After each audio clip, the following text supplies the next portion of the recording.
আসসালামু আলাইকুম। পবিত্র মাহে রমজানের শুভেচ্ছা জানিয়ে আবারও শুরু করছি নতুন কোনো রেসিপি। আজকের পর্বে আমি আপনাদেরকে তৈরি করে দেখাবো স্নোবল কাস্টার্ড। অন্য কাস্টার্ডের তুলনায় এই কাস্টার্ডটা খেতে একটু আলাদাই, আর বানানোও কিন্তু অনেক সহজ। প্রচণ্ড গরমে এই ঠান্ডা ঠান্ডা স্নোবল কাস্টার্ড খেতে কিন্তু ভীষণ মজার। আর সারাদিন রোজা রাখার পরে ইফতারিতে এটা সার্ভ করলে সবাই অনেক পছন্দ করবে এবং আপনার প্রশংসা করবে। আর তাছাড়া ঝটপট কিন্তু এটা তৈরি করা যায়, আর বানানো তো অনেক সহজ। ঘরে থাকা অল্প কিছু উপকরণেই এটা বানানো সম্ভব। তাহলে চলুন কিভাবে এই মজাদার ঠান্ডা ঠান্ডা স্নোবল কাস্টার্ড তৈরি করা যায় আপনাদের দেখিয়ে দিই।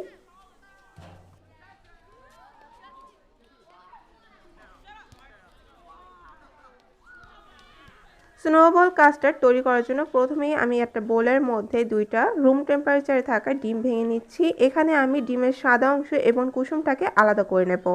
আর অবশ্যই ডিমটা কিন্তু রুম টেম্পারেচারে থাকতে হবে। যদি ডিম ফ্রিজে থাকে তাহলে কমপক্ষে 1 ঘন্টা আগে ফ্রিজ থেকে বের করে রাখতে হবে। তো আমি এখানে পরপর দুইটা ডিমের সাদা অংশটা একটা বোলের মধ্যে আলাদা করে নিচ্ছি।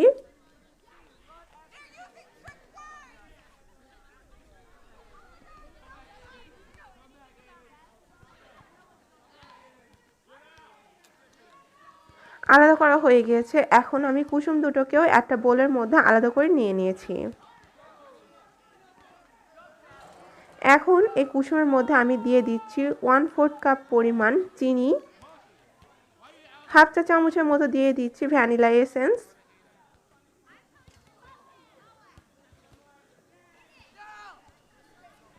এখন একটা হ্যান্ড উইক্সের সাহায্যে খুব ভালোভাবে চিনিটাকে কুসুমের সাথে মিশিয়ে গলিয়ে নিতে হবে। এ পর্যায়ে আমি এখানে দিয়ে দিচ্ছি 1/4 কাপের মতো লিকুইড মিল্ক। আর মিল্কটা কিন্তু আমার আগে থেকে চাল করা এবং ঠান্ডা অবস্থায় আছে।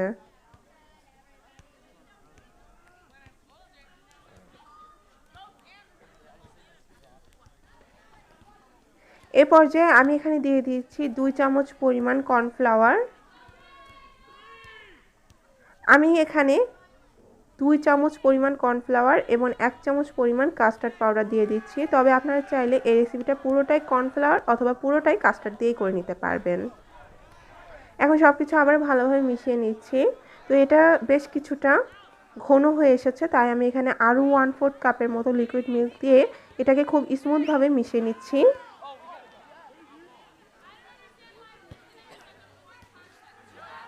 মিশিয়ে নেওয়া হয়ে গিয়েছে। এখন এটাকে আমি একটা সাইডে রেখে দিচ্ছি, একটু পরেই এটা আমাদের কাজে লাগবে।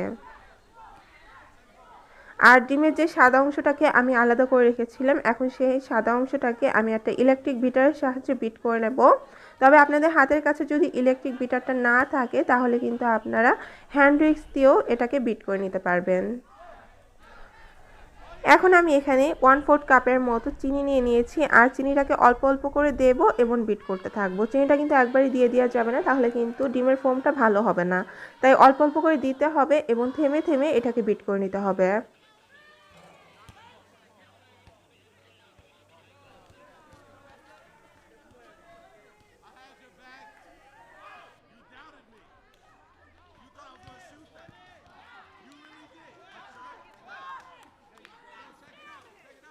প্রায় 5 মিনিটের মতো সময় নিয়ে আমি এটাকে বিট করে নিয়েছি। আর এই পর্যায়ে কিন্তু আমার ডিমের ফোমটা তৈরি হয়ে গিয়েছে, আর এটা দেখুন ঠিক এরকম হবে। বিটারের গায়ে থেকে কিন্তু এটা সহজে পড়ে যাচ্ছে না এবং বেশ ফোমি ভাব হয়ে গিয়েছে, আপনারা লক্ষ্য করুন।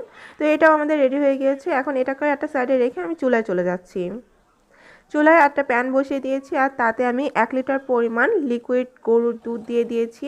আর এই দুধটা কিন্তু আমার আগে থেকেই জাল করা এবং এখন এটা রুম টেম্পারেচারে আছে। তো আমি চুলাটা জ্বালানোর আগেই ডিমের কুসুমের সাথে যেই ব্যাটারটা তৈরি করে রেখেছিলাম সেটাকে আবারও একটু গুলিয়ে নিচ্ছি। আর গুলিয়ে নেওয়ার পরে আমি এখানে দুধের মধ্যে এই ব্যাটারটাকে ঢেলে দিচ্ছি।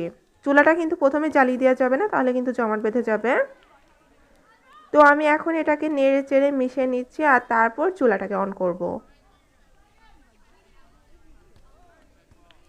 এখন আমি চুলাটা অন করে দিচ্ছি আর নেড়ে চেড়ে এটাকে জাল করে নেব প্রায় 2 মিনিটের মতো। জাস্ট একটা বলক আসলে কিন্তু হয়ে যাবে, আর এটা কিন্তু খুব দ্রুত ঘন হয়ে আসবে।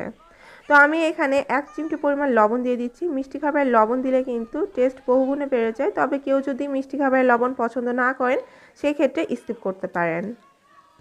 তো অনবরত নেড়েচেড়ে কিন্তু এটাকে জাল করতে হবে, কারণ এখানে কাস্টার্ড এবং কর্নফ্লাওয়ার আছে, তাই খুব দ্রুত ঘন হয়ে আসবে এবং নিচ থেকে লেগে যাওয়ার সম্ভাবনা আছে। তো প্রায় 2 মিনিট পরে দেখুন এটা কিন্তু অনেকটা ঘন হয়ে আছে। আর চুলার আঁচটা কিন্তু আমি প্রথম থেকে শেষ পর্যন্ত লোতেই রেখেছি।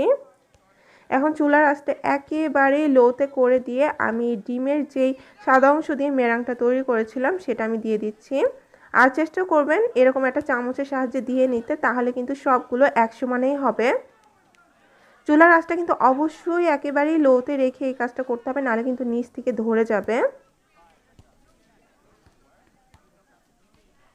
তো একটা চামচের সাহায্যে আমি এইভাবে সম্পূর্ণটা ছড়িয়ে দিয়ে দিচ্ছি।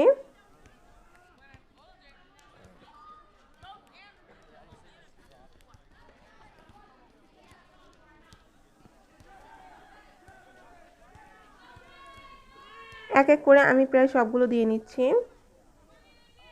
সবগুলো দেওয়া হয়ে গেলে এখন এটাকে আমি ঢাকা দিয়ে 2 মিনিটের মতো একদম লো ফ্লেমে কুক করব।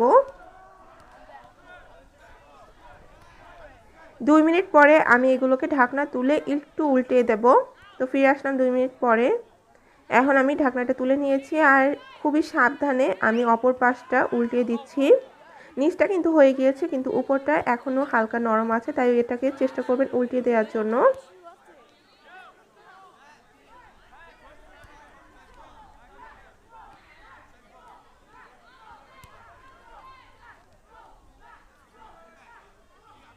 আর এগুলো কিন্তু যেই সাইজে আমরা দিয়েছিলাম তার থেকে ফুলে কিন্তু বেশ বড় হয়ে যাবে। তো আমি সবগুলো উল্টে দেওয়ার পর আবারও ঢাকা দিয়ে দিচ্ছি এবং আবারও এটাকে আমি 2 মিনিটের মতো কুক করব, তারপর আমি চুলা থেকে নামিয়ে নেব। এ পর্যায়ে আমি এটাকে চুলা থেকে নামিয়ে নিয়েছি আর এখন কিন্তু এটা অনেকটাই ঠান্ডা হয়ে গিয়েছে। তো আমি এটাকে সার্ভ করে নিচ্ছি। আপনারা কিন্তু এই স্নোবল কাস্টার্ডটাকে যে কোনো ড্রাই ফ্রুট দিয়ে বা অন্য ফ্রেশ ফ্রুট দিয়েও কিন্তু সাজিয়ে নিতে পারেন, খেতে কিন্তু অনেক মজার। তো আমি এটাকে এখনও ফ্রিজে রাখিনি, হাতে সময় কম থাকার কারণে আমি প্রথমে ভিডিওটা শ্যুট করে নিয়েছি, তারপর এটাকে আমি ফ্রিজে রেখে ঠান্ডা করে সার্ভ করেছিলাম।